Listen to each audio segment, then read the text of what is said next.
Rojbaş Kurdistaniyê nêja sernavê Çarpêl Medya û hevkarê xwe Henîfî Turan silav û rêz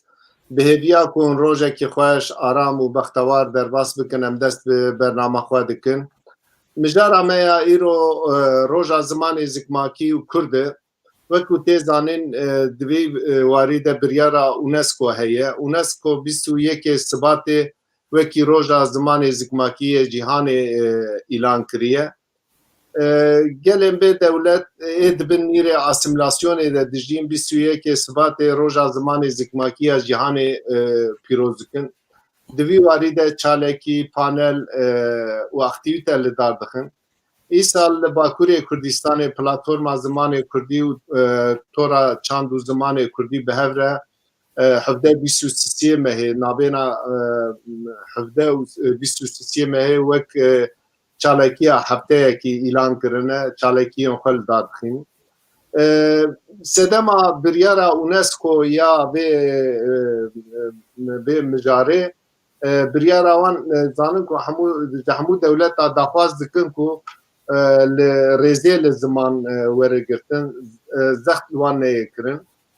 Wan bi şiklekî wan biparêzin. Lê mixabin dewletên ku Kurdistanê dagir kirine dev ji siyaseta xwe ya înkar asimilasyonê bernadin. Her zextê li ser zimanên Kurdî dikin.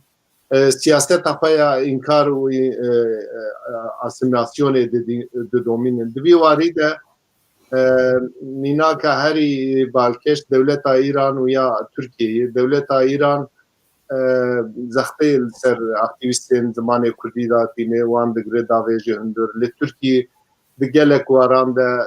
nahêlin zimanê Kurdî bibe zimanê perwerdeyî ya fermî. Rê nadin Kurda. Em ê îro bi du mîvanê xwe li ser mijara ziman bi giştî û bi taybetî jî li ser rewşa Kurdistanê û zextên li ser zimanê Kurdî û divê Kurd çi bikin bi mîvanê xwe re sohbetek bikin. Berî wî ez dixwazim ji hevkarê xwe Henîfî Turan re xêrhatinê bêjim. Tek Henîfî Turanî gelek savî spas keko. Tu çawayî tu gelek savî. Başım gelek savî. Baş e. Wê çaxê em derbasî rojeva Diyarbekirê bin rojeva Kurdistanê bêjim. Cenabê te kare bi kurtasî behsa rojeva Diyarbekirê vê heftê çi hat peyvandin ya jî bi Kurdistanê çi tê peyvandin behsa mezelê Şex Seîd Efendî dikirin çi rewş dikare agahdariyekî bide? Belê ez beriya ku dest bi rojeva Diyarbekir û Bakurê Kurdistanê bikim. Ez dixwazim cejna Xedir İlyas û Xedir Nebil temamê xuşkûbirayên me êzidî û temamê Kurdistaniyên hêja pîroz bikim. Hêvîdarim ku her şad û bextewar bijîn. Belê Diyarbekirî di şroveyên xwî rojanen da wexta ku bi hev re dipeyivin û hinek behsa hinek tiştan dikin. Bi rastî zimanê Kurdî van roja ketibû rojeva Diyarbekiriya. Van roja jî li Diyarbekir ji bo ziman bi rastî gelek çalakî birêve diçin. Wek mînak îro saet ji 12 yanî 16 li ew tesîsên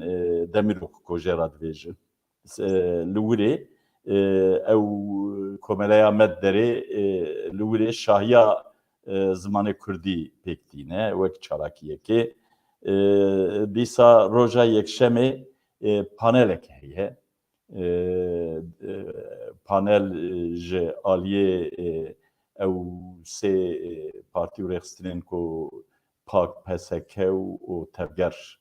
ve tê birêve birin. Dîsa roja dişemê jî roja zimanê Kurdî yani roja zimanê dayîkê li hotela Demir ku dibêjin Demir Hotel li Wirê Wê çalakiyek ji alî pezekeva û tora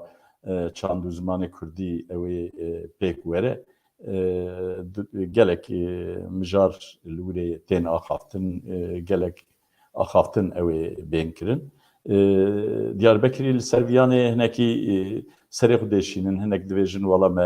me dev ji Kurdî berdaye em li xwe û li bav û kalê xwe neheqî dikin.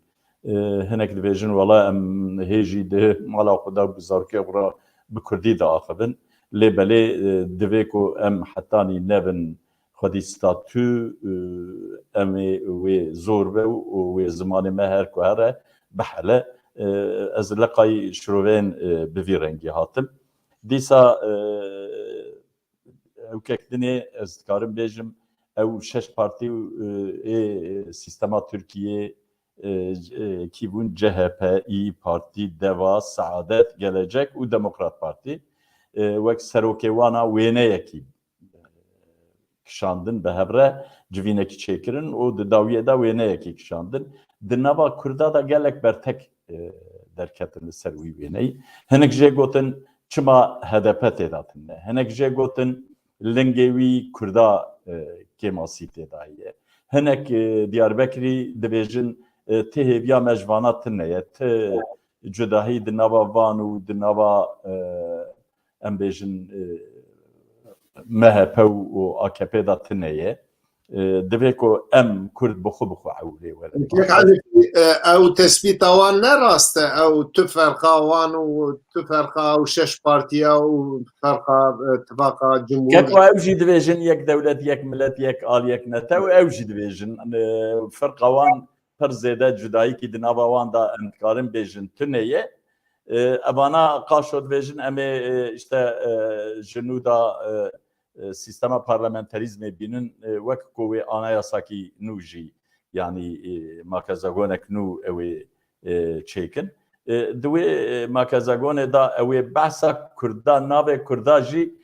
derbas nebe wisa xwanê dike. Ev yanê jî ji alê Kurdan da bertek ji viyara tê nîşandin. Lê hinek Kurd bi taybetî alîgirên HDP dibêjin na çima HDP gere gazî HDP kir na HDP jî di navdaviya. Weka ku HDP wexta biçiya wirê ew ê îndî pirsgirêkên milletê Kurd çareser biviya. Hinek jî dibêjin na kardeşim ev yanê tiştek wisa tineye. Bi wî awayî şirove çêdibin. Dîsa Wê meselê de kek Henefî divê merî gilî û gazîn canek hedefe tarîfa xwe dike divê ez partiyekî Tirkiyeyî me heqê wan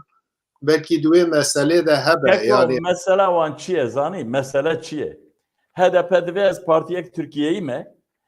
gelek Tirk dibêjin na ûn partiya Kurdan e gelek Kurd jî dibêjin na ûn heya sibê bêjin em partiyek Tirkiyeyî ne jî ûn partiya Kurdan e. Mesele ev e me hêr hevdû yekma nekiriye birastî. Yani me Kurda jî hevdû yekma nekiriye. Canêra bi xwe dibêjin em partiyek Tirkiyeyî ne lê belê ew hinek Kurda yekna nekiriye divê na partiya Kurda ye HDP û divê ku HDP jî li wir biya. Ew jî wisa dibêjin. Ew bi xwe re tabî yanî dû û dirêje meriv dikare bernamekî bi serê xwe li ser viyanê çêbike. Ez naxwazim zêde wext bigirim. Dîsa wek cenabê te jî di serî de behs kir. Mesela şehîd Şeyx Saîd Efendî mezelê wî wek tê zanîn çend roberê destpêka serhildana 1925 bû. Sedema wî Komeleya Şeyx Saîd û Baroya Amedê bi hevdûra daxuyanîkî dan û bi fermî ji Wezareta Hundirîn a Tirkiyê xwestin ku ciyê mezelê Şeyx Saîd Efendî û 46 hevalên wî bê tespîtkirin viyanê xwestin. Bi rastî mezarê Şeyx Saîd Efendî û hevalên wî nexuyane, mezarê Seyyid Reza û hevalên wî tinê ye li ortê, mezarê Mela Saîdê Kurdî ku jera divên Bediüzzeman, jera divên Saîdê Nûrsî, mezarê wî jî tinê ye. Ev dewlet divê ku wek destpêk ewilê bi Kurdara ji bo ku bifetle li Kurda bêje wala em bi hevra em hewwelatiyê dewletekê ne em bi hevra dikarin bijîn divê ku ewilê ji wirê dest pê bike. Îcar lêbelê meriv wexta ku difetle li vê dewletê nêre hê jî ew hişmendî mixabin divê dewletê da çê nebiye hê rayedarên partiyên siyasî ê muxalefetê jî di vî warî da ew nebûne dîsa deng xera bû hevan wisa muxalefetê jî yê desthilatdar bişûndene ê desthilatdar dîsa behsa mesela Dêrsimê kirin gelek avan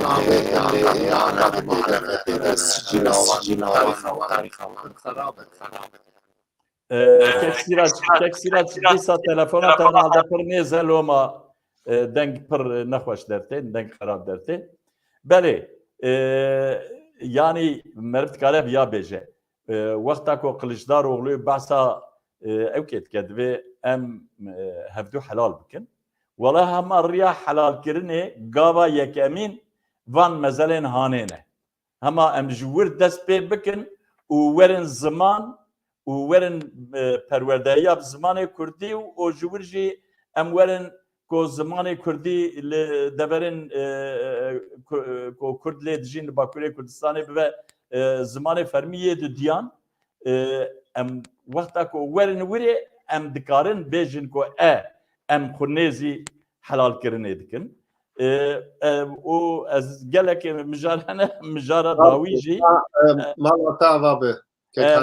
ez dixwazim bi çend gotina mijarek din jî heye ez behs bikim ama bi sê gotina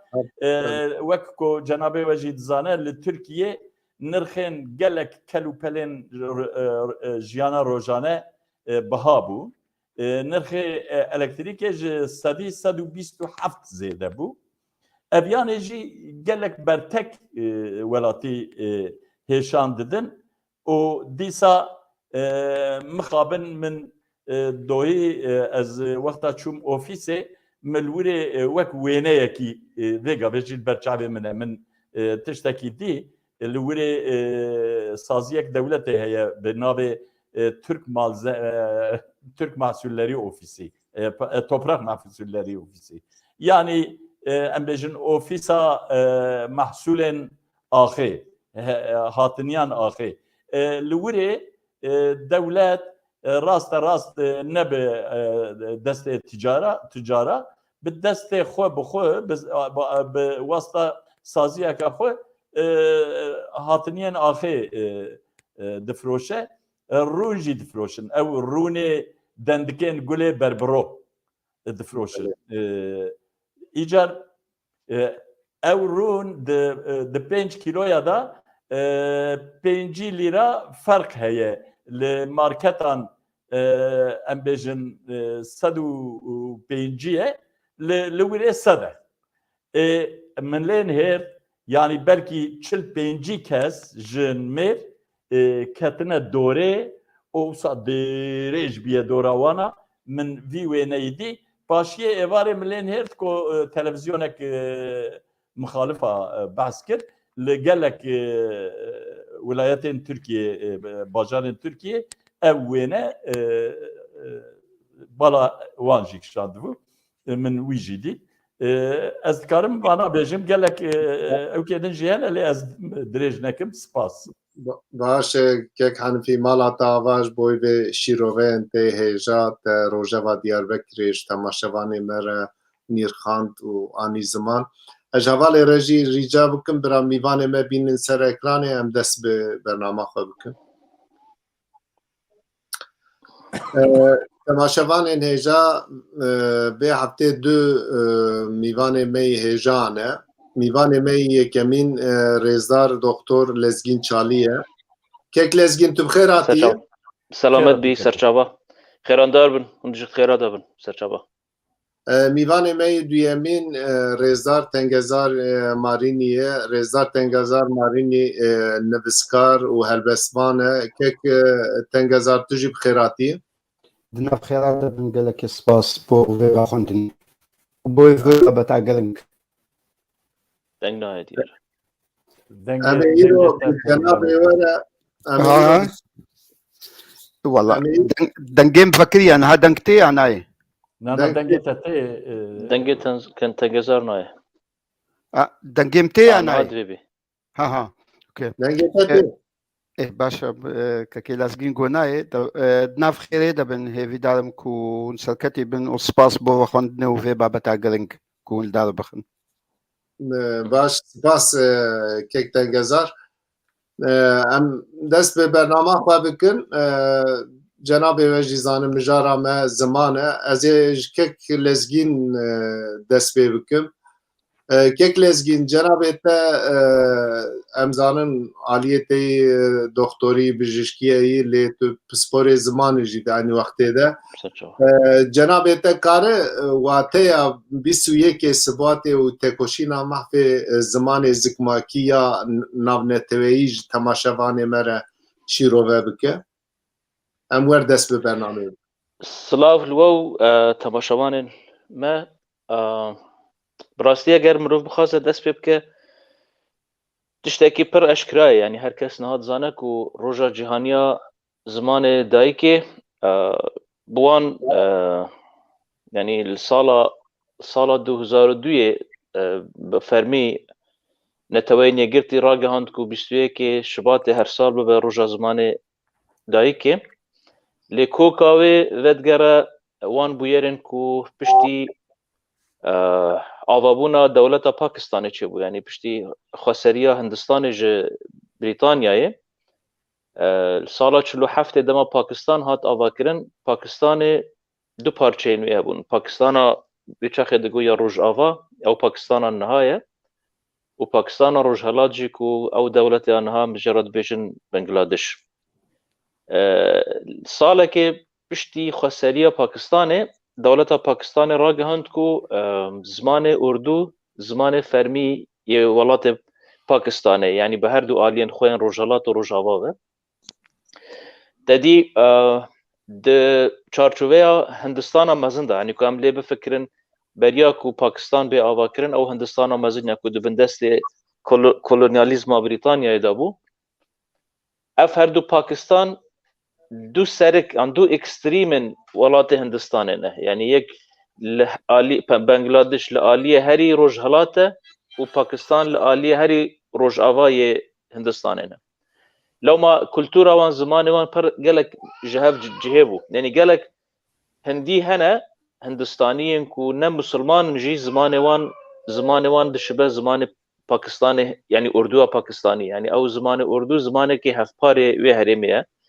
بسلمان و نه بسلمان تده هفپارن لی بنگلادشی بسر ویرا کو بسلمان جی بون زمان وان بنگالی گله که دور بجوی زمان اردو جوان خوش نهاد جوان جبر کو فهم نت کر و دمی وک نهاجی تلویزیون و فیلم بولیوود و نظام چجی نبون کو او وک نها ناس بکن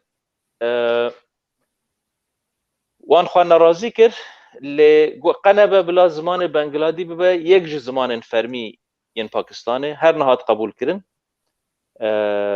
او بو هنک خوندن کارن زانگه ها دکایه یعنی یا پایتخت بنگلادش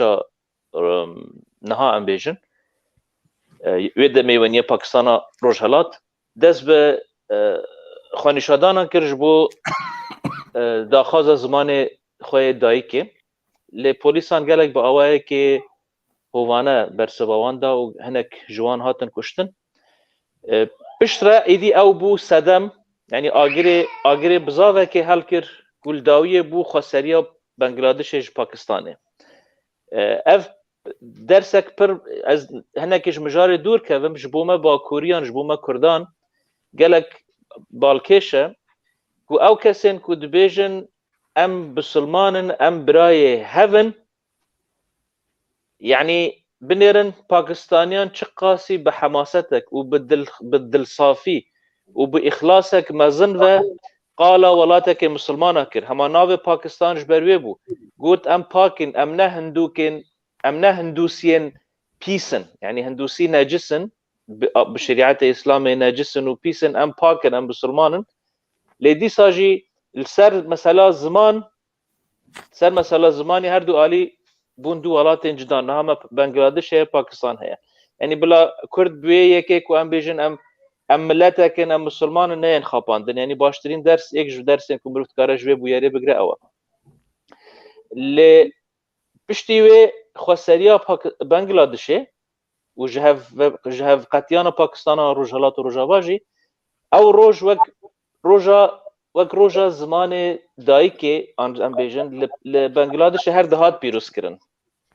لان روجك جهاني بو روجا بنغلاديشيا بخابتني بو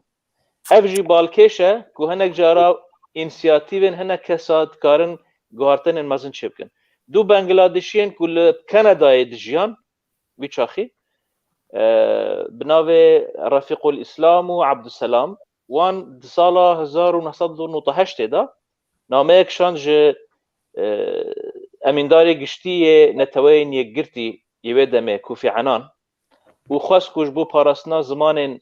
الجهانيين كل بر نافچونين البر هندابونين روجك بي ديار كرملك روجا زمان دايكي وان پیشنیارا روجا زمان دایکی بنگلاديشیا کر و به سال 2002 جی ادی به اوایک فرمی هات را گهاندن کو او روجا زمان دایکی یعنی گلک درس هنه جبو کام کرد فیر ببن یک جوان او کو زمان دایکی گلک گرنگه بسر دین و آیین و هر شدید کبه یعنی جبر کو زمان کوکا حبونا مروفانه یعنی وک مروف تشتی مروفان ج حیوانان ودقتنا هزرا مروفية وزمان مروفية يعني جبركو هزرين فكر كرن بي زمان چنابه يعني زمان بيك راسي عفو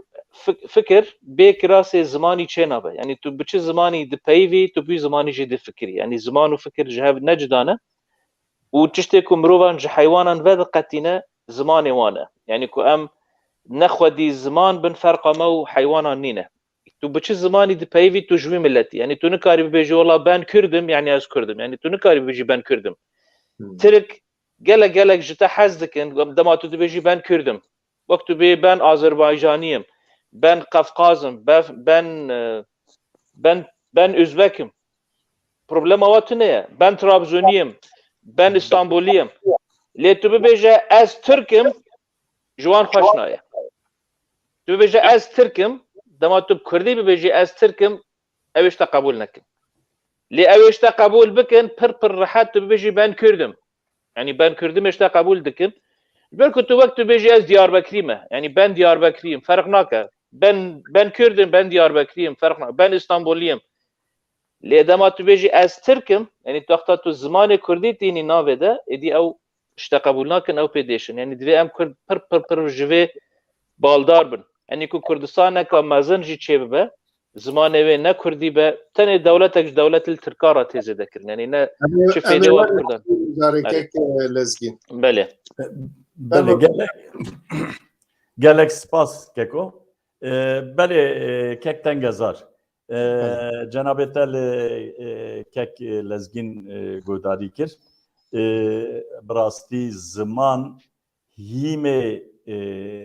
ملت بونه نتوه بونه yani وقتا کو هیمک آخ و ولات و هیمک جیجی زمانه و ای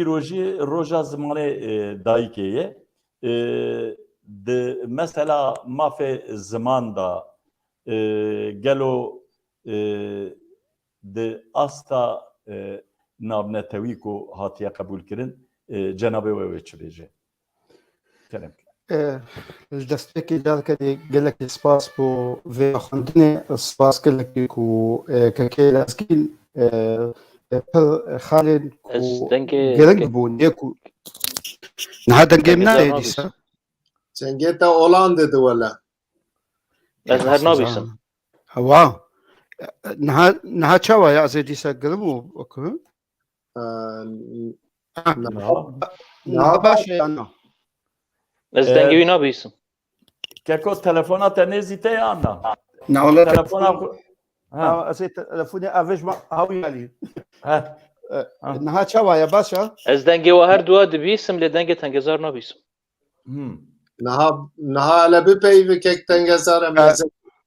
ببول النظام تكتيك جالك باش بنا وهابو نها دنك باش أنا yani أنا أم دبيزن نبر باشا لي با يعني تكان لا، بپی Ez her nabîzim rastî. دنگ تێمە Nayê min Ha, dank bizanim. you. Yani an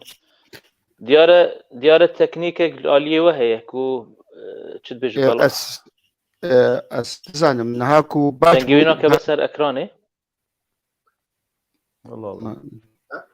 Ez dengê we her duwa dibîsim. Yani dengekek henefî û dengekek sirac. أولي رجي دبي دنگ تيمجي دبي دنگ باشا تو بپی وکک باشا نزار كلازجين بحال ويتشبه بلكي تشبه بابات كاجلكي جرينجا برسي كاجلكي جرينجا لبهلنكو أزبليغو تني دست بكم ياكو نفيسكالكي ألبان صلاة هزار وحفصدو تشو حفتا حتى نوتو تشاراج يا نافي غوتفريد بورغايا دبجي اگر كو زمان دكاري هل تشتي بيجي مروف هل تشتي بيجي يك جوان تشتي دبيجي زمان دبيجي از دايكم اگر كو ازنام تنكاري تشتكي بكي كو دايك نبي يك تشيجي نبي جارك ديجي دبيجي از اگر كون قدري من نقرن مروفي قدري زماني خو نقري دايكا خو Bawarım نقري bê mikrofon bi peyve baştır. Bê berguhek ama bi tenê bi mobaylê bi peyve. أزنب موبايلي ما بهالحال نظام ويدنك إيه أنا نهاتشا ويا نها باشا دنگ باشا تمام تمام هاول بلنكو باش بدي بلقول بهالحال Deng nayê min. كو مروف قدري problem evya yekcar problem Deng nayê min prostî. أمشابو باش بهالحال Beriya em bernameyê dest pê bikin di testê de dengê wî pir xweş dihat lê niha dengê wî nayê min. إيه والله أصلا ها مزين بهالحال Qene be bila jê derkeve û dîsa têkeve. بله بله كيك تنگزار جاري دركب وتيكب ام Derkeve ji programê dîsa têkeve. كيك لزجين ام جنابه تا دست بي بكن تا كرم. نفت نها انكا جنابه تا قالك خالين جرينج اني زمان او ما خسكو دور ورته نها انكا بخاسي كو ام دبينن مثلا باكوري كردستان پرسا زمان پرسكي راسيجي سركيه ليج جناب ته پسپور وی کاری گلو زمانه کو نب زمانه فرمی یا زمانه کو نب زمانه پروردهی زمانه کو حاکمی بازار نب زمانه کو مال نه پیواندن پیوندی نوی بجوات ارتنه به او زمان کانه بجی یا او زمان کانه پیشته بچه وی واری keko vay tengezar Zıvırı. tengezar hat kaçka bira ew bipeyve از هم دلم دنگم في جاري باش Eri. تمام باش بهالحال كيف زمان تنقزر؟ باشا دنك تيبنا Denkteli biz Hollanda. li Hollanda'da dengete Hollanda'da problem heyeti da. والله زعما هو بروبلم باشا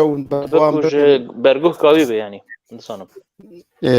از نزانم والله كان Anka نخوشه başı. Dengete anka başı. Hele bir peyvi. تمام ببول ان اساسا تكتيك من قبل كي ازهات ما جهتي باش بقرا بالغ ديالكو نهاب اقل باش بي باشا اقل نباش بي شيتلكو از به قهداري وعاجز بكم Na hele bir peyvi mezekin. بارحل زمان وكوكو قال كسج بيجن زمان واري هبونيا هل وهذا الجهه كي دي جالك بيجي دبيجي زمان وهزر وكوكاكي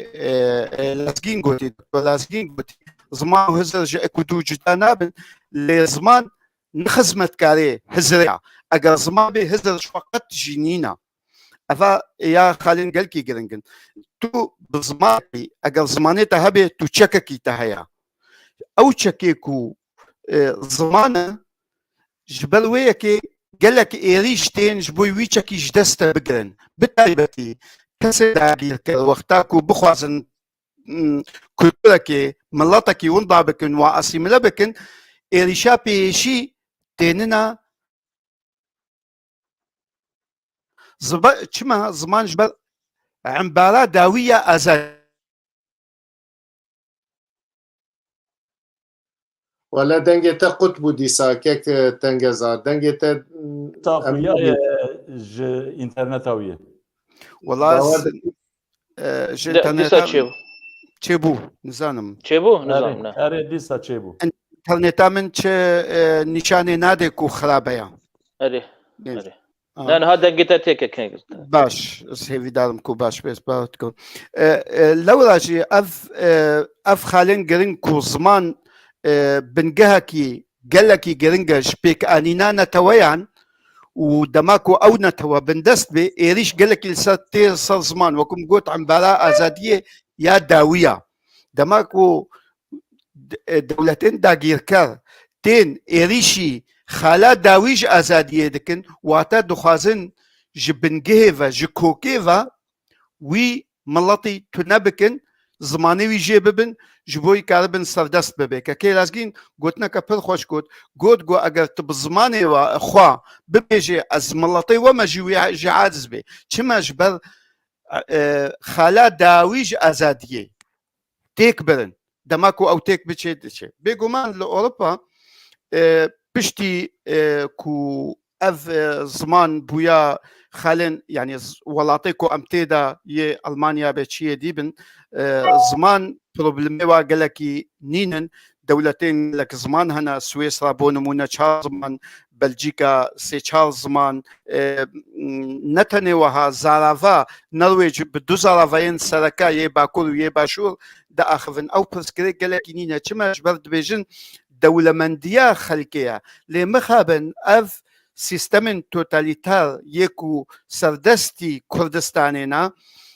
جهلا جواكي وجي خلق تيك دانا تي دانا تي فدانا كو لدجي ملاتي كرد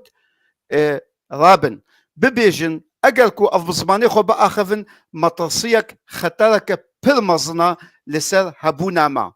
بتايبتي لباكوري كردستاني خطرا مزن چيه جبر ترك ده 1000 ساله يعني 600 ساله والفيدي نقلكي دور الفيدي واول السر بنجها وان نتوين دي هاتنا افاكرين لورا اجركو او خنتشس بينن خو تثبيتنك بجهنك او جبر سر ملاتي دي سر بشتا ملاتي دي هاتنا افاكرين وقتاكو ما في ملاتي دي بينا افاكرين ويدا خوزا ما في خبكن او دطرن كو ما دماء او بصينن تكتشونا ما في وايا بيقومان افتشتكي نراستا جيز بهورناكم كسكولو فاشست هبيك وببيجي والله ازيت النكم جبر ام كرد بهورياما بزماني هيا بكلتوري هيا اوجي خالك شخالين قالكي مصدن كردي ما دفي الخالكي راوستن او خال او ما فينا توي تشكارتا يكيتيانا تويان بيكو بحسا ما في مروفان دكي دنال بحفي مروفان دا ما في كلتورا عندكي تشي وان دزجهن كوب يكيتيانا توي يكبويفا غريداي وكو يونيسيف بخوا كو دما بيستي هاي فيا صدها صلاح زارنا صدو هشتيونها ما في زاروكان ما في پروردهيا زاروكان بالزمان وا تيدا سيت اشتاد بجي دبي الزمان كلتور و اول دفي هرسي ازاد بن كرد قال و بهتر بلكي دولة جهاني ي دنياي همي لتسر تخالكي قالك امزا نكرنا بهجمار وكل سرفي خالا ما في زاروكان السرفي خالا ما في زاروكان همن همي دولة امزكريا جبليا ازبهورتكم صومالو وامريكا امزنا كريا ازباورتك ما فردو دولة تانية امزنا كرنا بجبوي ما في زاروكا لدولتها هميا امزا كريا دنافوا دا تركيا جي اگر ام كرد هنكي كو بخوازن قفاشة كمظن لسالفا دولتي داقير كاري يكو ما في ما دخون ما في زماني ما دخون ما في كولتورا ما دخون بكن دفي ام خو بسبيرن فان سيستمن نافنتوي فان زاغون نافنتوي كو ام كاربن دويدي دا دوستي خو بيدا بكن شخو ام بيدفي يعني ام بحاجتي دوستانا دجمني ما قالكن ام بيدفي بدجمنانين دفي ام دوستا بيدا بكن لولا دفي ام لسالفا خلا راوس لسالفا خلا ام كارن لسال ميزي لسال ماصي دايدن وجه ام زكريا كلامكن ورن يان ام زاخو فكشي نجبوي في بابتي دجبوي كو انبزان بن ان تما فناسناكن يانجي ما في ما بدنا ما في زاروكي ما يكو بفهالوار دبي راستا بلكي كلام كيكو از نشاش بم de ve mafe mesela mafe zarokanda Türkiye hin mercan daniye vakta imza jikiriye le merce Türkiye hene mercen veji de mesela zamanı Kurdi u zaroken Kurdan daye dema jberçe ez biyad vejim dema ko ev saziyen zaman daxiyaniya dedin bank li Türkiye dikin divêjin wan mercek û we ji bo ew biryara UNESCO'yê daye wan merca hilînin bankî wisa jî li wan dikin em ê cardinê vegerin se ber cenabê te kerem kek sîraç me pirsa xweş kek lezgîn pirsî bû pirsa teknîkî ya internetê derketû dîsa ez dubare bikim lezgîn kek lezgîn me gotibû zimanê ku nebi zimanê perwerdeyî zimanê ku nebi zimanê fermî hakimî bazarê nebe bandora wê ser bazarê tu nebe di civakê de di malê de neyê peyvandin gelo ew civan ew ziman kane bijî cenabê tedvî warî kare bi temaşevanê me agahdar bike em ê kêfxweş bin gelek spas pirsiyarek pir balkêş e beriya 10-12 sala jî min di nivîsarekê da ev mijar şirove kir min got zimanê ku nebe zimanê her aliyê jiyanê yanî ziman divê zimanê evînê be zimanê kolanê be zimanê zanista be zimanê fermî be zimanê parlemanê be zimanê akademiyayê zanîngehan be yanî ziman ku di her warî da neyê xebitandin warek tenê jî hebe ku bibêjin ew ziman di vî warî da nayê xebitandin ew warê bi tenê dibe destpêka nemana wî zimanî yanî ziman bi jiyan e yanî wek jiyan li ser zimanan nasekin yanî li benda zimanan namîne yanî ku zimanek nekare di warekî da têra jiyanê bike jiyan didome û ew ziman dimre yanî paş vedimîne yanî divê Kurd bizanin ku eger zimanê Kurdî zimanê perwerdeyê jî be lê ne zimanê dewletê be dîsa ber bi nemanê diçe ku zimanê Kurdî zimanê her warekî be lê ne zimanê tibbê be tib û fîzîk bi zimanê Kurdî neyê xwendin neyê şirovekirin neyê lêkolîn kirin vê zimanê Kurdî ber bi nemanê ve biçe çima ji ber ku dema doktor digêjin hevdû pizîşk digên hevdû her tiştî wan bi zimanekê dî em bêjin wek mesela ji bo zimanê îngilîzî dibe piştî nifşek dû nifşa êdî ew dema ku dibêje infarction infarctus dibêje helaw jî li şûna ku bêje silav yanî êdî warên xebitandina zimanî nîşanê zindîbûna zimanan e yanî civak li benda zimanan nasekine û hewceyên xwe bi zimanan diqedîne yanî ew wexta zimanê wan têra qedandina hewceyên jiyanê neke ew ê bixwe li zimanekê dî bigerin yanî ez wiha bêjim yanî divê millet ya netewe bi zimanê xwe zindî bimînin eger dixwazin zindî bimînin ji xwe millet biçûna zimanan wek mirov namirin yanî em dikarin bêjin ku piraniya zimanên dinyayê jî wiha bûne mesela niha îrlandî xwe wek milletek dibînin lê zimanê îrlandî ne zimanê jiyanê ye bi rastî jî hemû zimanê îngilîzî zimanê wan e gelek ji van milletên ku niha ji xwe re dibêjin Tirk li Tirkiye hûn baştir min dizanin Çerkesin, Lazin, mumkin e heta hinek ji wan Grîkî Yunanê berê bûne lê niha êdî zimanê Tirkî zimanê wan e او بارك جز ملتين خوانا ينحسبان بارك جز ملت تركان ينحسبان نهاتنا كشتن لدي ساجي نكارن بيجن ام تشركسن ام لازن ام غريكن او غريكك ول اسطنبول ونها مسلمانا وزمان و تركيا دي علاقه طبعا بالتركيا بغريك ان يونان كيك ولا اتنا دجي نينا يعني او دي بارك جز تركان نا بارك جز يونان ملت وهاج نافدشن يعني بجنافشونا زمانا يعني زمان وان كنا منا او ملت جينا منن ملتين بري هنا سومري هنا نظام اكادي هنا نظام چه هنا نمانه اجبركو ايدي کسی کو بان زمانا د پیوه نمایه زمان دوی آلاوه دانستاندن ده هر واره جیانه دابه واره که بتنجی بمینه دکاره ببه درگه جبو نهلانا وی زمانی ازوهات بینم باش كيك لازكين جالك سباس فرمو كيك عن في بله كيك تنجزر وقت جناب وجید زانه ترکیه د سال 2012 دا جبر کو و دم پیواژو یک نرمایی یک کتبو سیاستا نوا کردا و ترکیه و قاشو پیواژویا آشتی هبو و دم حکومت AKP و دم رابو ما في درسا بجارته ناس کر و گو دبستانین سرطایی ام بیجن پولا پنجا ده ناوین دا دبستانین ناوین دا جی پولا پنجا حیانی پولا حیشتا کرد دکارن درسا بجارته هفتیه 2 ساعت کردی جی دکارن ام بیجن ببینن و درس بستینن لیبله سیاستا سردست یا لباکوره کردستان آکردا وی مافی و دمه بکارنانی و الهمبر درکت لی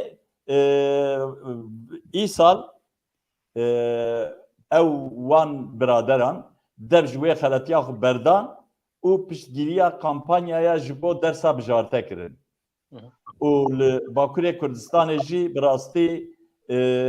دوی وارده خباتك بربچاب چبو از باورم کو اوی رژیا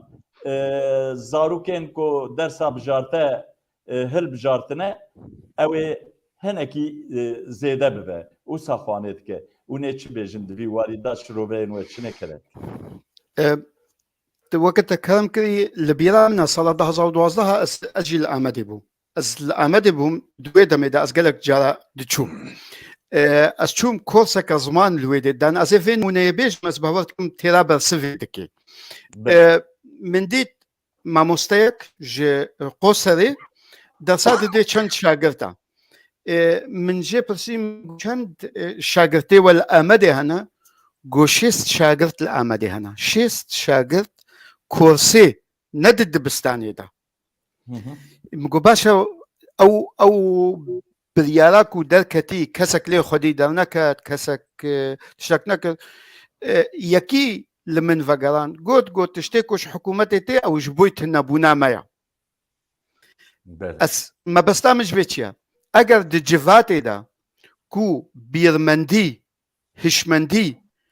نوی آوا کرن کو چندی قیمتی زمین هیا دویرا دیده وی زمان جی بقیمت بی وی رولا زمان دا آوا کرنا هشی نتوی دا هستی نتوی نه هشی نتوی هنکی هی دورا لی دا هستی نتوی دا جی وی ضعیف بی اف اگر باورد بکم یک و یک دبید دو لیگ یک جاکیشو وی بی صفر و صفر تلچر نمر بده وی تنبکی از ماتماتيكا اگر دوی دمه براستی هاتبانا هل بجارتن راستا هندكا راستا وكا لازكين قوتي اگر نبي زمانه كولانه زمانه افينه زمانه زانسته زمانه بازاره زمانه مرنو جيانه بلكي قلكي جهات نبي ودفي زارو كيما بشويكي ستركتور يعني بنجهين ولن في زماني فير ببن لدماكو أذهبي أبناء بجن يان همي يان نينا سیاست جی نەولۆیە ژیان جی نەولۆیە تشتێک و دەستێتە دەبێ بگرە و پەی زێدەتر بکە و فەڕەح بکە ئەس باوەڕ دەکەم دەvێ سەفەربەرلەکە ڕان ڕۆژادەیاک و دەست بکری بڕاستی کارێکی پیرۆزە کێفا من گەلکی تێ کی بێ بەرە ببێ دەماک و هەفتوو بگرن خۆزی بەهێزەکەی هەفتوو بگرن خۆزی ئەو شەڤاک و چێ ببێ نەتەنێ پرسەکێ و پاک و ئەو خۆزی ئەو گۆڵپێ دیژی تەڤلی ببن و بە هەڤرە چێ بکەن ji بۆی ڤەدەنگەکێ بهتر بکەن خەلکێژی بهتر هێشیار دەبێ ئەس باوەڕ دەکەم کو لە هەر دەرێ ئەف سەفەربەرلک کارێکی باشە و ئەسکارم بێژم پیرۆزە نەتەمامە نەبداویە لێ کارێکی نەها بکێ ماری باشە ئەف وێ وەکە جنابێتەژی گۆی وێ گەلک خەلکێ بخۆڤە بکشێنێ و حەز زمانە بکەن لێ دڤی واریدەژی چە ئەرکل سەر سەرێ لەسەر مل و شانێ یەک و خواڵە و شەن بیر دبینن و یەک خۆ سیاسەتمەدار بین پرس دوێ دەیە گونەها ئەم خەلکێ سوجدار بکەن مڵەتێکی فەقیر بەلەنگاز ئەم سوجدار ناکەن ji ber çi min hişmendiya civakî lazim e têgihiştina civakî lazim e û ev kar hişmendiya civakî têgihiştina civakî karê rewşenbîr ye karê nivîskar ye û kariyê siyasetmedar ye ev pê bikin feqîrê belengazê di dikanekê de cotiyara karkerek ew çê nabe em wî gunehkar bikin û eger em wî gunehkar bikin em bi xwe xwe gunehkar dikin birastî kek lezgîn ez kek tengezar dixwazim divê ew ê de têkevin navbêrê cenabê te behsa hin tiştan kir gelo kek henifî behsa Bakurê Kurdistanê kir lê Almanya em zanin ku cenabê te demekî dirêjî li Almanya dijî sîstema fêrbûyîna aqiliyet û penaberên li wir di çi halî de rewşa wan çawayî çawa ziman fêr dibin maf dibin aqiliyetê din milletê din penaberên din rewşa Kurdan li wir çawayî bi kurtasî te behsa wê ew kirî ku karibin nimûne bibe ji bo Bakurê Kurdistanê jî rewş çi ye gelo براستی اف پرسکه پر گرنگه تیبیا من سال 1994 دماک و درسین زمانه کردی ل ایالتا نیدزاکسن حتی پیشکش کردن هنگی رحمتی علی بالطیر و چند کی بون به پشتگیری چند پارلمانترین کسکا و وزیر عدالت یا هنگی هایدی مرک لویده هناك برلمانتاري ترك لديجي ويدا كت نحتاجو كردي ببن صلا نوتو 1994 لبيرا منا او خانم بخار خانم هايدي ميرك بخوشي جمالا قوت هنگي دويدا ميدا وزير عدالتي بقوت اگر كردي ونخنا نا بروغرام دا از بخويك جواكسا ازي استفاكم شكاري خو ازي استفاكم او بردوام كرن بالشرطة كيكو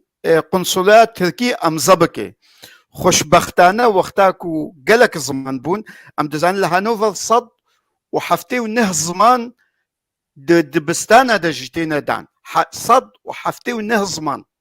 لألمانيا همي صد وهشتي وسي زمان لندزك سنه صد وحفتي ونه زمانا هل يكي ما فيه هيا كو بخوازي سيستماوي اگر كو ده زارو كابن بري هشت بون نهار دهن كو ما مستكيش خولا ببينن دكارن دبستانه كده يعني دبستانه دجيكو بدنا دكارن كورسي زمان بدن نها وقت حاضر ده مخابن ببجم بمخابني هيا او دست يعني بدست خستنا كردا كارن درسي زماني كردي ونوتاجي سروال بگرن گلکی باشه جبوی واج بوی نوته وا باش ببن جبوی درکفن استای زانستیه بلنجی يعني پیپلوکا بلند گلک هي او هشمندي لدرجه بتايبتي وازي دي سجي ببجم مخابني يبا كردستاني گلکی زاروكي خوري ناكن ريجا ستاتستيكك هيا بهترج صري صدي حفتي يكون فان كورسي زمان هذا كن خلكي روج افاي كردستانينا نباشولجي ونبا كلشي ونروج هلاتجي حفتيج صدي وبهتر روجا جهه كورساجي هيا ازي قالك جهه كيف خوشيه جي بيجم قالك خورتو جنجي مهنج كو خبخش نها كورس فكرنا يكجوا نمونا ازي بيجم كولا هناك كو محمد كلاشا مع موسى محمد كلاشا حتى دهزر وحفدها ذا کورسا ودکه کورسمان کردی ودکه مامۆستەیەوی نەهاد وەختی حەزردەیە ئەکتیڤ 350 تێ بە هەزاڵا بوونە یعنی شاگرتێوی بوونە ئەو دکن چەندەکە دیژی هەنە دەبستانە جوان تەنگەزار یا ئادار هەیە لە بەرلینێ کارنە گەلێکی باش دکم ئەس هێویدارم کو پەیوەندی کۆپەراتسیۆنێک دانوستاندنێک بڤان دەستگەهێن کو هەیی لەvێ ئەڵمانیایان لە ئۆڕۆپا تەمامیژی کو هەیی بێ کوردستانێڵە هەبن کارەبن سوودێژ هەڤ وەربگرن ئەزانم لە باکووری کوردستانیژی نهات شتێکی باش بووە لێ یەک دیسەژی خەلکی خۆ لە vێدێ هشیار بکێ زمانی کوردی بەرهەرن بەردە دەبستانە دەزاڵکی خۆ بشێن بەر مامۆستایان بخوازن ji ber bi şêweyekî wekû kekê sîraş tu jî zanê bi şêweyekî pêdagogîk yani perwerda zanî bi perwerdezanî zarokê xwe mezin dikin ji ber di dibistanê de fêr dibin ewa tiştekî gelekî baş e mixabin Anka werin ser dîsa zê cenabê te pirsekî din bipirsim fermo kek Henifî ez ê berê pirsa min ji kek lezgîn e wek cenabê we jî dizane me gava dinê jî behs kir ez dixwazim hinkî jî înca hûn li serê bisekinin wek ku cenabê we dizane UNESCO saziyek neteweyên yekgirtiye UNESCO'yê jî biryarname stend wê biryarnameyên de gelek rêze prensîp hene yek ji wan jî mafê her zarokekî di cîhanê de heye ku bi zimanê dayika xwe perwerde bibîne têda dinivîsîne em zanin ku Tirkiye di asta navnetewî de û ewkek wan jî heye yasayek wan jî heye dibêje ku yasayên navnetewî wexta ku Tirkiye îmze kiribe ew di ser yasayên Tirkiyeyê dane yani Tirkiye mecbûr e yasayê xwe li gorî wan yasayên navnetewî ku îmze kiriye rêk bixit birêve bibe îcar gelo rewşenbîr siyasetmedar û milletê Kurd ê Bakurê Kurdistanê divê mesela biryara UNESCO'yê de dikarin di asta navnetewî de û di asta hundirê Tirkiye de dikarin çi bikin ji kerema xwe kerem bikin yani we behsa wê kir ku aliyekê siyasî mixabin aliyê em dikarin bêjin serdest li Bakurê Kurdistanê jî ev çend sal ez bawer dikim zêdeterî 6-7 salan e ku ew biryara dersa bijarbar ez xweş peyvên wek bijarte û nizanim helbijarte filan didim paş bijarbar bi min xweştir tê yani tu dikarî helbijêrî di dersa bijarbar ya ku em bêjin Kurdî destpêkê ez bawer dikim ev bûn 7 sal li Bakurê heye lê mixabin ew aliyê serdest liyê siyasetê li Bakurê Kurdistanê got tiştê tirik bikin em naxwazin yani heta ku tu parçeyek bî ji Tirkiye ji komara Tirkiye TC'ye Türk Cumhuriyeti tu di perlemana wa de heyî tu di dibistanên wan da dersa Tirkî didî yani niha endamên wê partiyê dersa didin zarokên Kurdan ne mutlum Türküm diyene û tu li nexweşxaneyan bi Tirkî dixebitî ku endamê wê partiyê bî HDP bi her partiyek dîbe tu li dadgehan ku endamê partiyê bî tu her bi Tirkî dixebitî yani her dera Tirkiye tu bi zimanê Tirka dixebitî çima li dibistana wan Tirka tu bi zimanê Kurdî êdî nexebitî çima li televizyona wan Tirkan tu êdî bi zimanê Kurdî nexebitî rast e dewleta Tirka saziyeka wê hebe çi xwandingehên wê bin çi televizyona wê be çi polîs û nexweşxaneyên wê bin di xizmeta komarê de lê dîsa jî tu wekî welatiyekê wê komarê dikarî bi zimanê xwe jî îstîfade jê bibînî yani ev Kurdê me yê Bakur divê bizane ku heta negehî ji xweseriya Kurdistanê her mafekê xwe ku bixwaze bike divê bi rêya dewleta Tirka be yani ew mentiqe pir şaş e ji bo ziyana û zerera Kurdayê ku dibêje tiştê tirik bikin em naxwazin wekî bike Amerîka wê şwara bikene tu parçeyek ne ji Amerîkayê tu parçeyek ji Tirkiyeyê ev yek duî warî de em lê binêrin tiştê ku tirik li Almanyayê ji bo zarokê xwe dixwazin پرورده به زمان ترکی لألمانیا پرورده به زمان ترکی لسویده دوی و گلک جی برجدی پشتوانیا ویچ دکن چند سالا بره تی بیرامن دناورا دولت ترکیه و دولت آلمانیا دا پرزگری که در کتسر خواندنا به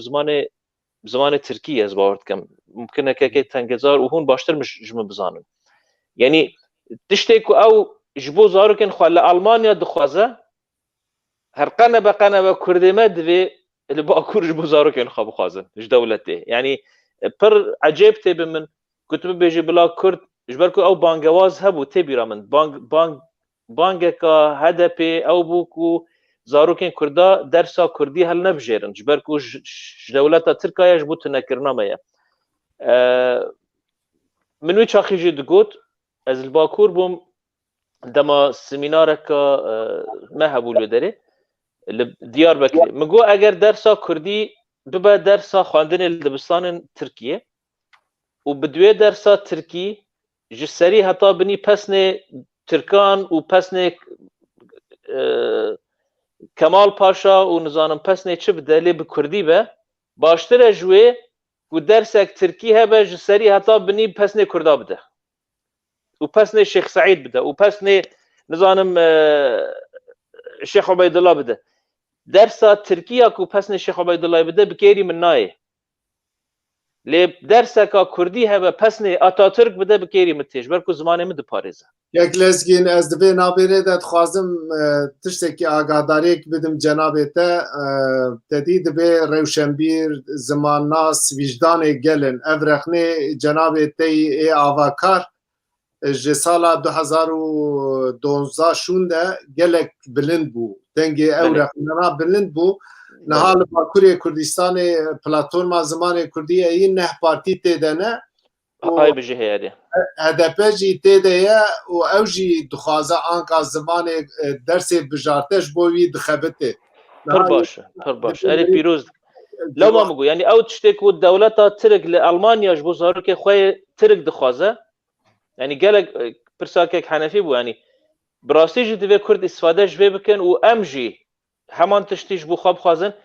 وج آلی قانونی و جی پشتگیری ما هست. جبران دیویژن کابینر دولت ترکیه ل ترکیه جی ببوره دولت ترک ل آلمانیا جی هم سر همان پرنسیپان سر همان بنمایان دمشه چواد کاره ل آلمانیا داخل تشتکی بکه قدناف هندری خدا داخل وی تشتی نکه یعنی او پشتگیری قانونی آسایی اره تمام. تثبیتات گلک دجیده و رخنین آواکار دبی وی شکلی به قناعت من تشتکی رخنیت باش فرما و تو گوتنه تخلص و ککلس نه ازبم یعنی کو تشتی هری بالکش اوه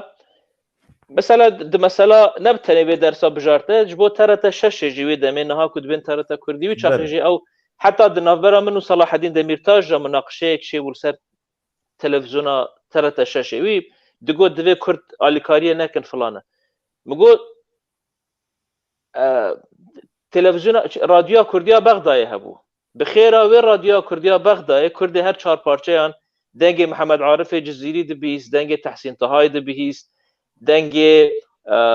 اردوان و ایاز زاخوی دبیست بخیره و تلویزیون و رادیو نها ارشیوه که دولمند جشانویان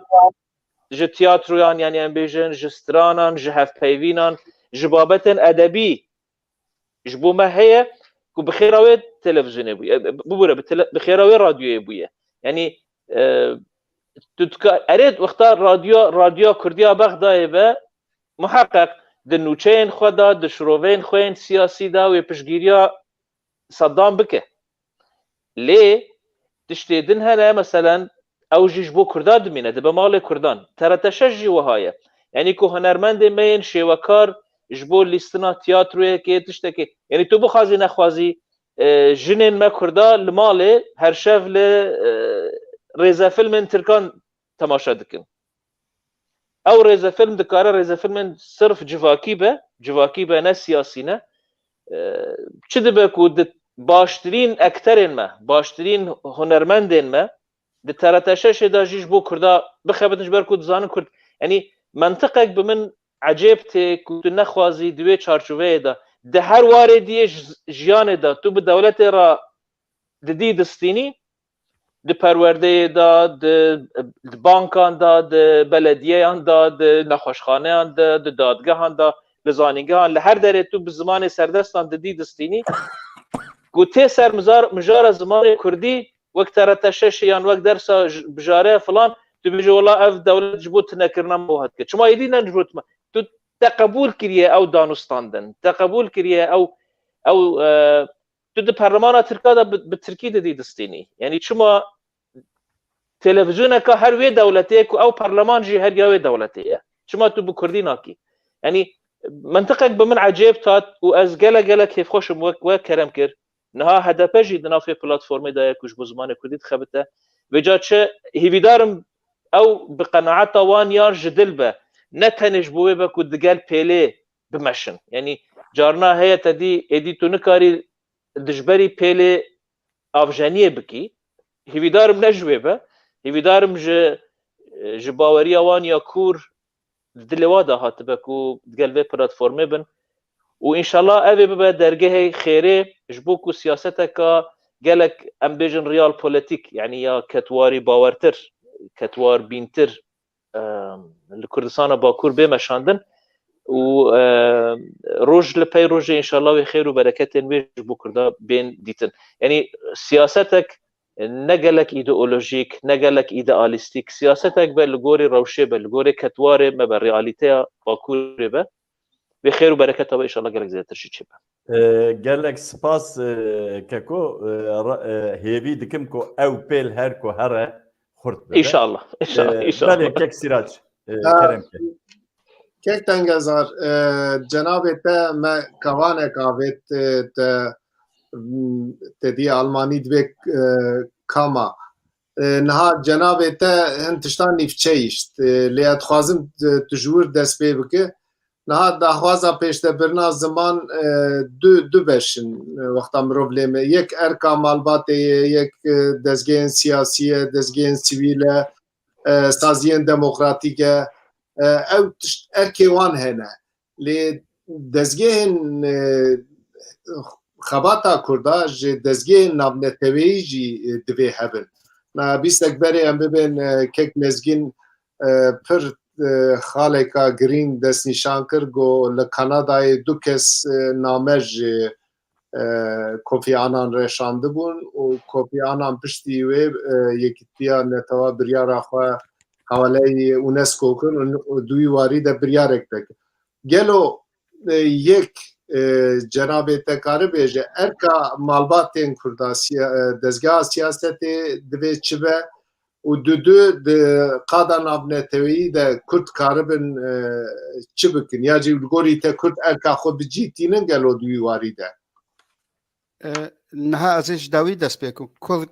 اركا خود بجهتينن از بهوردكم نب تمامي وقالكي كيم مخابن اللي ازيفي خالي بجم يعني زمان سينوري جهانايا كيا يعني سينوري جهانايا كي بزمان دست بيت كي بزمان جيب داويد بي لولا دفل سر دو استاين كو تبحث كري استاي جفاكي يعني بيلا جفاكي يعني جي بيبالوكا جفاكي خلكي ما تشقاسي هشي خوا بهشي خوا دفكري يعني جي تشقاسي ببيجن بروباغندا حسكرنا زمان جيرا تشيبويا جوان دزگهن كوتا گوتي سياسي روشنبيري ايديولوجي او جيرا تشيبويا وخالد دوا بيبالوكا دوا ياكو يك السركار بكي وبيدفيا بر السركار بكي من جي دسبيكي گوت كي لازگي جي دسبيكي گوت كو يكاري سوديج نورمن نافنتوي بگري كو زمان خلا سركا كو ام بحث كنجي يعني يك وقتاكو اب او دزگه ما سياسي كومالي ما روشنبيري خلكيل دورا خو بدنا هاف او استيا كو كولتورا خو بباريزن او بروسس تي دست يعني اديكاريا ويجي دبي لأوروبا الكاري دبيما تو كومالايكي تو ببيجي أزي روجن كولتورا خوشكم تبي من صلاة هزار نصد نوت وششا نوت وحفتا نوت وهشتا حتى دازار وبينجا ما روجن كولتورا كردي تشي دكر بدو حفتي بردوان بو قالك باسبور داتني يعني باسبور تبي رحمة خدي لبي عبد الكريم حسامي بو أو قالك هاتنا هانوفر الباما شيرغو بكسبو رحمة خدي لبي ويه قالك يديشي مرادي بو داما روجا كولتوري كردي تشتكر اف جهيلا حكومتي فا ينجي دزجهن كولتوري فدهاتنا دس بكرن قالك ام في خالي سودي جوال بكرن قالك سودي جوال بكرن وبردوام بكن جبوي ام بكر بن جفاتا خوا جبينن هم ام دچوكا بكفلكي دكوجن دا الماني دا دبيجن دبي دمشا ببانسيكي ام دقرن ام بحسا كشتنيت كن او دبيجن ام دقرن بحال ام ديك تشوكاب كفركي كوجن ام خلكي غريب بخو حسين كو برساما كولتورا ما دفي بي جيان كرن وخلكي مزاروكي ما اوجي هلا ما في واحد يجبر اوجي دياساين فاولاتا دا ياساين بنغينيا فاولاتا دا ما في كي يكو باراستنا كولتورا كي پاراستنا زمانەیەکی هەیە دەبێ ئەم سوودێژی وەربگرن هەر دەستگەها کو تکار بێ سوودێ ژوا خەلە وەربگرێ تو دەستەکێژی دەگرێ جوان کارێکی گەلێکی هێژا دکارێ چێ ببێ ئالیێدی یێ جڤاکێ بڕاستی ئەف خەبات گەلێکی کێمە مەخابن دنەوڕۆزا تەنێدا بەلکی نەها کۆرۆنا 17 ساڵە ئاستەنگیەکە پڕمەزن چێ بووە و 2 ساڵادا بڕاستی مێدیا جڤاکی کارێکی گەلێکی باش کردە چارپەل نەتەوە تێڤینزا بچێ زمانی کوردی گەلێکی بڕاستی ئەفکارێکی گەلکی هێژایە و ئەفکارەی مێدیایەژی ئەگەر ئەمەکەی مێدیا باش تێبگهن ئەفکارێکی مێدیا سوسیالیا گەلکی هێژایە ئەمکارن سوودێژێژی وەربگرن لێ مڵەتەی خۆی هێدی هشیار بکن خەلکێ بەشدار بکن بە بڕیارێ يعني بريارايكي نبريارايكي تنبي خلقجي ببي خديه برياري خديه انسياتيفا لناف خلقي بقرن كومبونين زمانين كردي تشيبكن كورسن زمانين كردي تشيبكن او ام دكارن برسو داجي وربقرن داليه ناف نتويدا نورما كوبنهاجن ام دزانن تركيا دمجلسا اوروبا دايا اگر تو في دستوري بدمه نديا كيتيا اوروبا دايا لي دمجلسا اوروبا دايا دوي مجلسا اوروبا دا قالك خال هنا تركيا مجبور بي وكو قالك جارا تيتا دارزاندن كو دفي حكم بي هبه او يك دكاري دريا مجلسا اوروبا رجي دريا برلماني اوروبي رجي دوستي خو پیدا بکه و دوستي خو بلوین يعني تبي رامن ككيلازجين بحثات تشتكي كريا كودا خوازات كا المانيا هنجي عندما كبرلمانيا يكيتيا اوروبا جبهتيا كسكابو هيرمز بو اسبا وردكم گود تشتكو تركيا جمد خوازي بر پیشیش كردي ولاطي خورا بيك بيني سر چاوا بله باش كيك لزگين كيك تنگزار هرمو كيك حنفي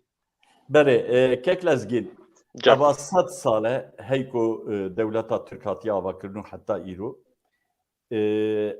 آشه اسیمیلاسیون او روجا رشبه آشه اسیمیلاسیون لترکیه هر کردی دهیره لبله حتى ایروجی هی کردی البرخود ده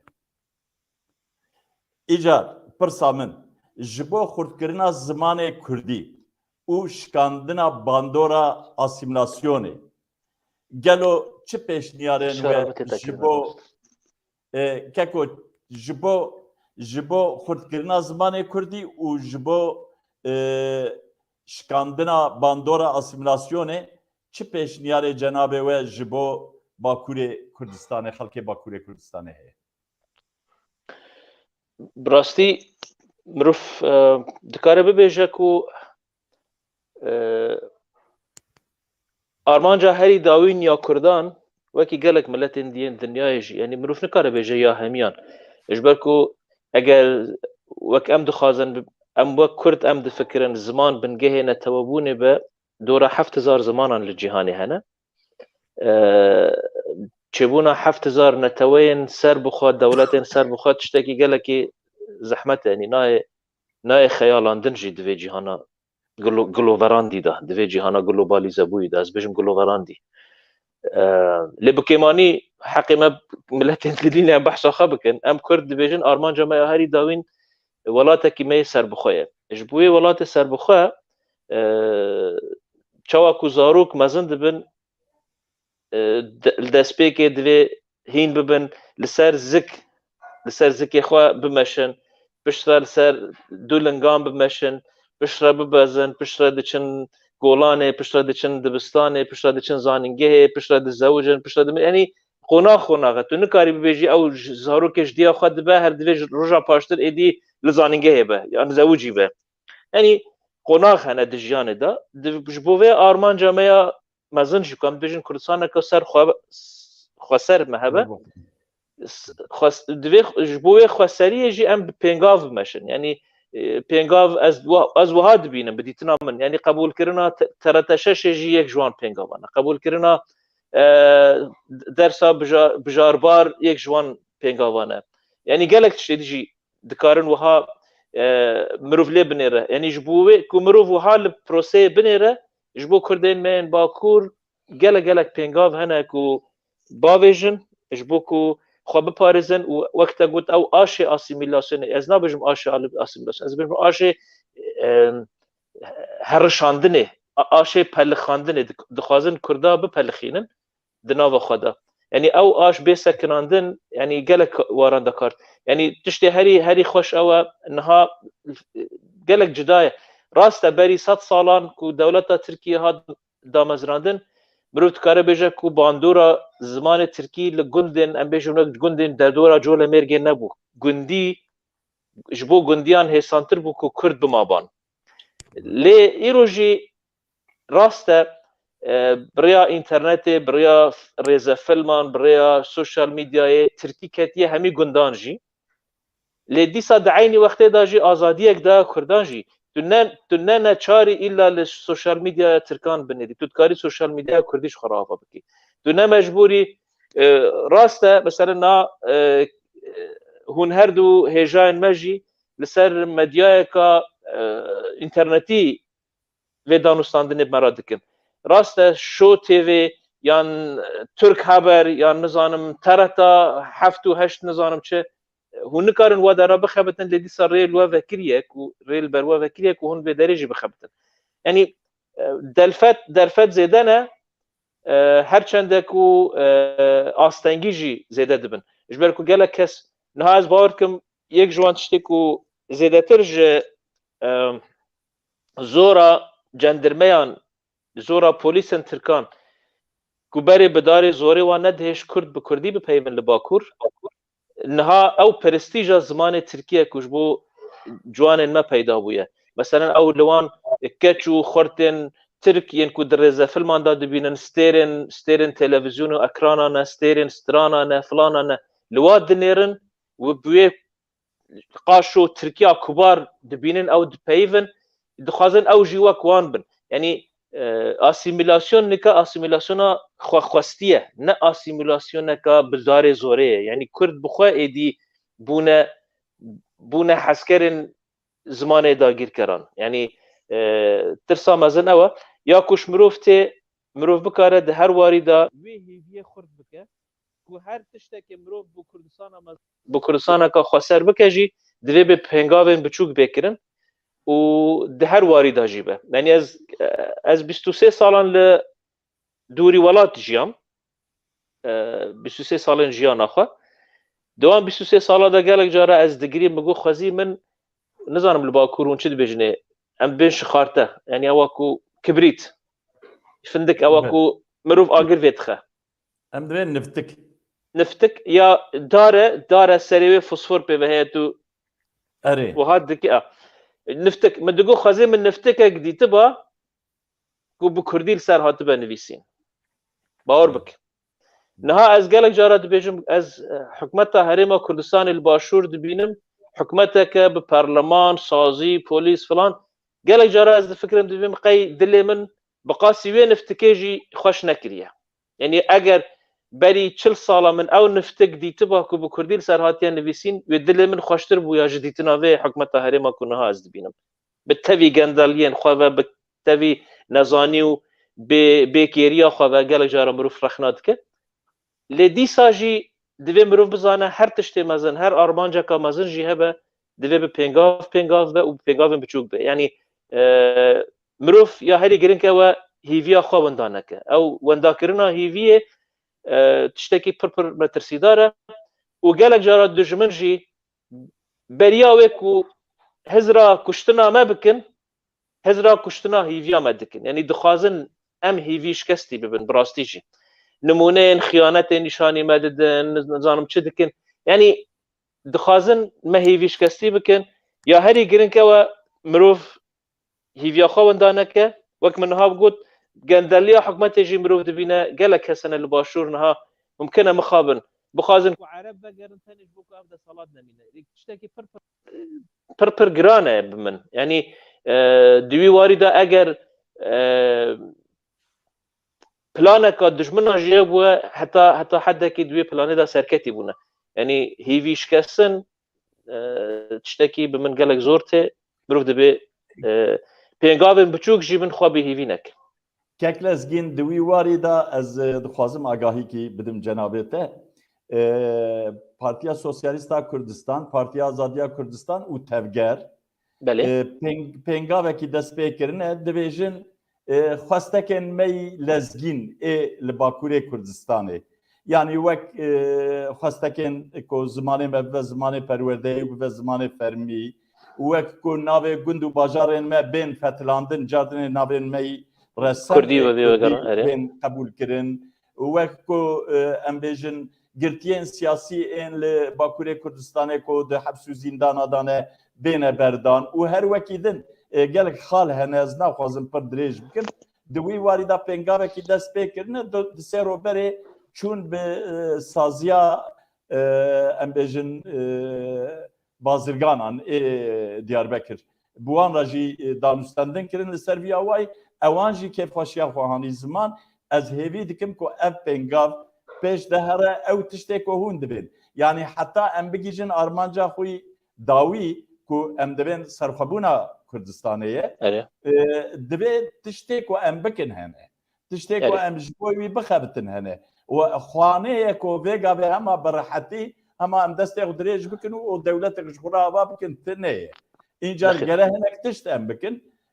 di wî warî da pêngavek hatiye dest pê kirin min got ez wê agahiyê jî bidim cenabê we mala we ava spas gelek spas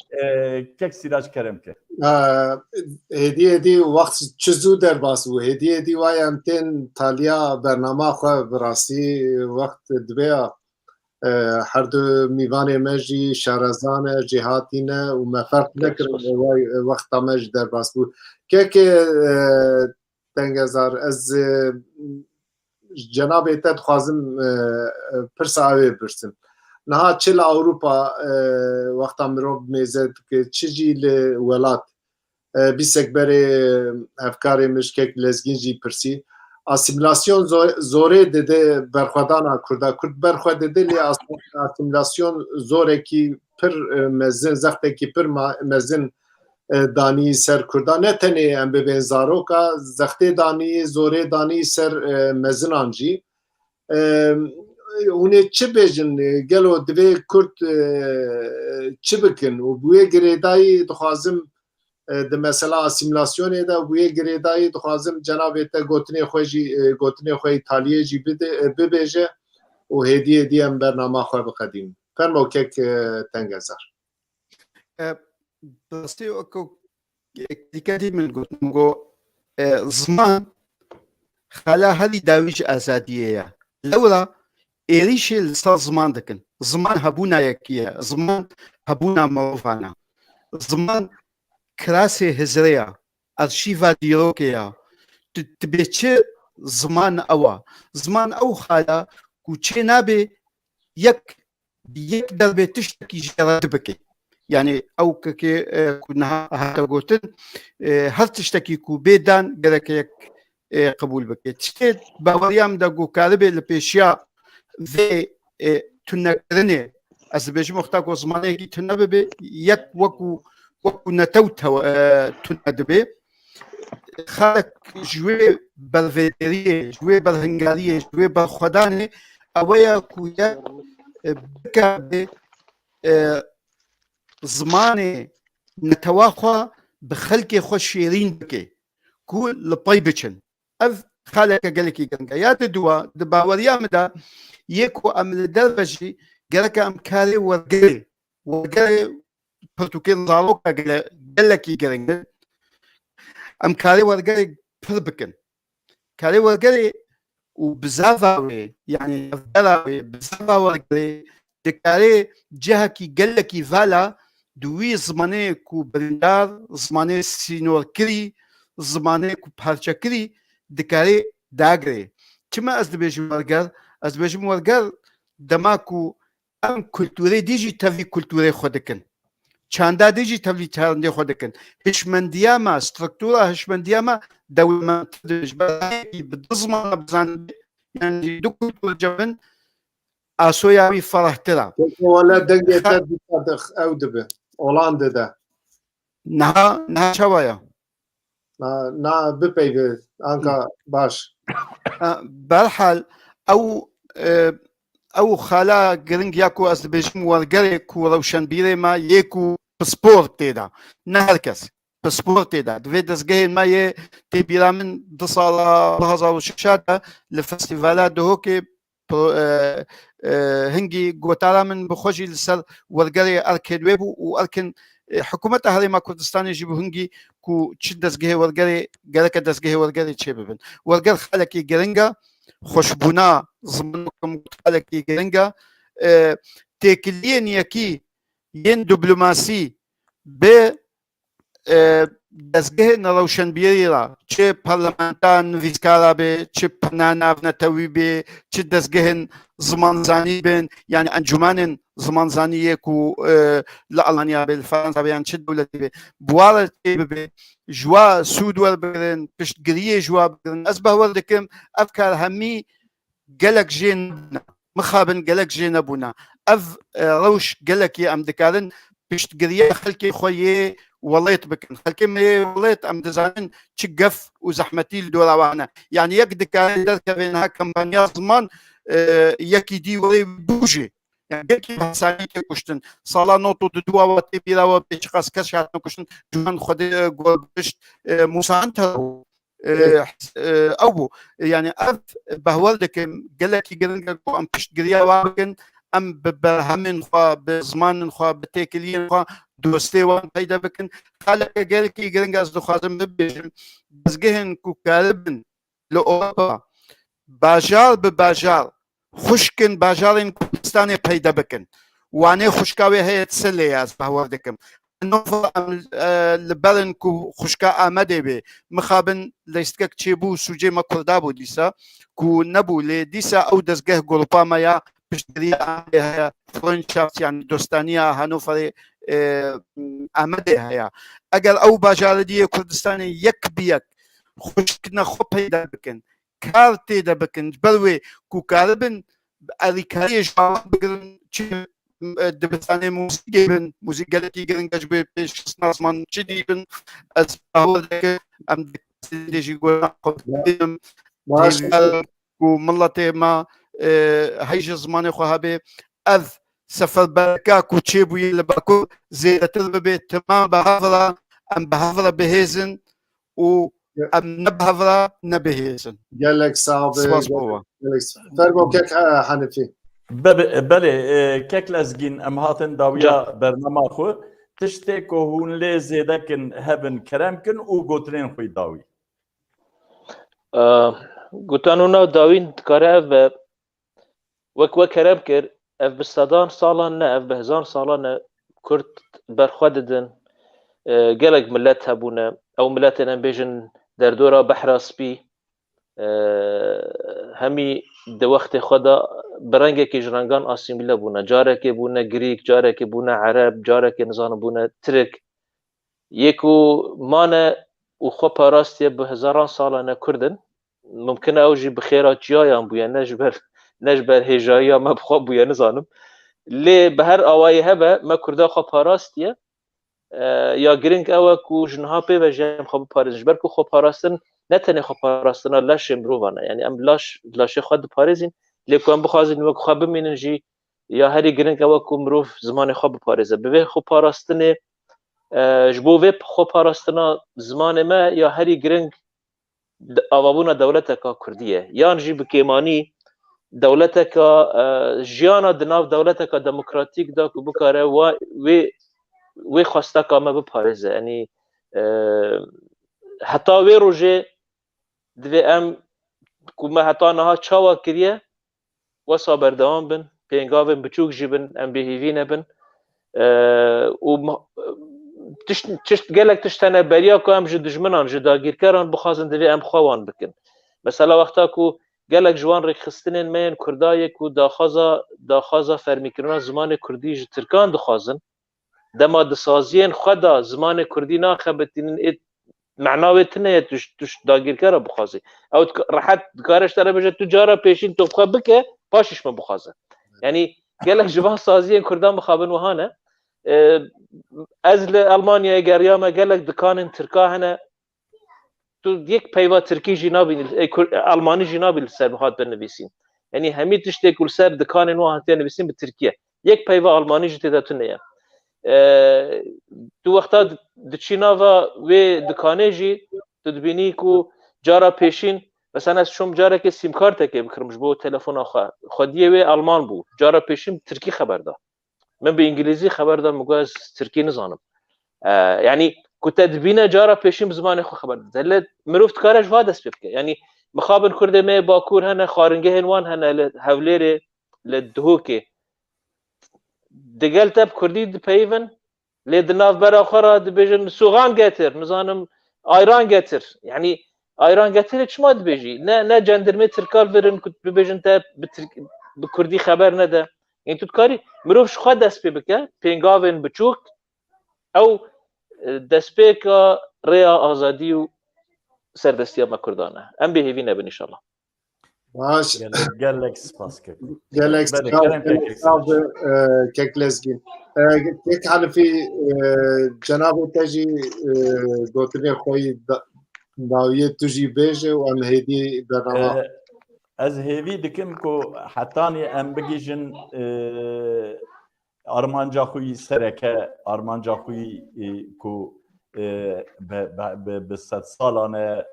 em li hêviyê ne em dev ji Kurdbûna xwe dev ji Kurdiya xwe dev ji zimanê dayîk û bavê xwe ku ji wana ji me ra wek em bêjin tiştekî pîroz e ji me re maye em gere wî bigîhnin zarokên xwe ew bigneviyên xwe em dev ji wî bernedin û bi wê wesîleyê ez roja zimanê dayîkê hema ji îro da li hemû miletê Kurd ê her çar perçeyên Kurdistanê pîroz dikim û spas ji mêvanan ra spas ji temaşevanên hêjan ra û spas ji hevalên teknîkê ra mala wan ava gelek spas temaşevanên hêja em hatin taliya bernama xwe bi du mîvanên xwe hêja me roja zimanê zikmakiyê cîhanê nîrxand gelek nîrxandinên hêja çêbû me ji wan sûd girt ez jî spasiya we dikim ku hetanî vê saetê we bernama me temaşe kir spasiya mîvanan dikim spasiya hevkarê xwe henifî û hevalên ku li paş ekranê hevalên re jî dikim û heta carekî din bimînin di xêr û xweşiyê de roj baş min xêr xweşî min xweş